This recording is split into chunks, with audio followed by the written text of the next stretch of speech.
થરાદમાં વાવાઝોડા સાથે વરસાદનો કહેર, પવનથી વૃક્ષો ધરાશાયી, દુકાનો અને શેડના નુકસાન।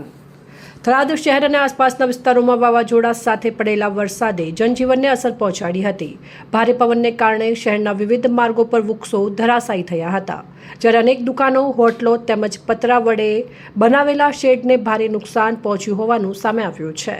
વાવાઝોડાના કારણે કેટલાક વિસ્તારોમાં વાહન વ્યવહાર પણ ખોરવાયો હતો। રોડ ઉપર પડેલા ઝાડના કારણે લોકોને અવરજવર કરવામાં મુશ્કેલીઓનો સામનો કરવો પડ્યો હતો। સ્થાનિક લોકોએ તાત્કાલિક અસરથી ઝાડ દૂર કરવાની કામગીરી હાથ ધરતા સ્થિતિ કાબૂમાં આવી હતી। આ દરમિયાન સવારના સમયે બસ સ્ટેન્ડ વિસ્તારમાં વીજ વિભાગની બેદરકારી પણ સામે આવી હતી। માહિતી મુજબ ચાલુ વીજ પ્રવાહ ધરાવતો વાયર તૂટી રોડ ઉપર પડ્યો હતો। સદનસીબે આ ઘટનામાં કોઈ જાનહાની થઈ નથી, પરંતુ મોટી દુર્ઘટના સર્જાઈ શકે તેવી સ્થિતિ ઊભી થઈ હતી। સ્થાનિક લોકોએ જણાવ્યું હતું કે ઘટનાની જાણ કરવા માટે સંબંધિત અધિકારીઓને અનેક વખત ફોન કરવામાં આવ્યા, પરંતુ ફોન ઉપાડવામાં આવ્યો ન હતો, જેના કારણે લોકોમાં રોષની લાગણી જોવા મળી હતી।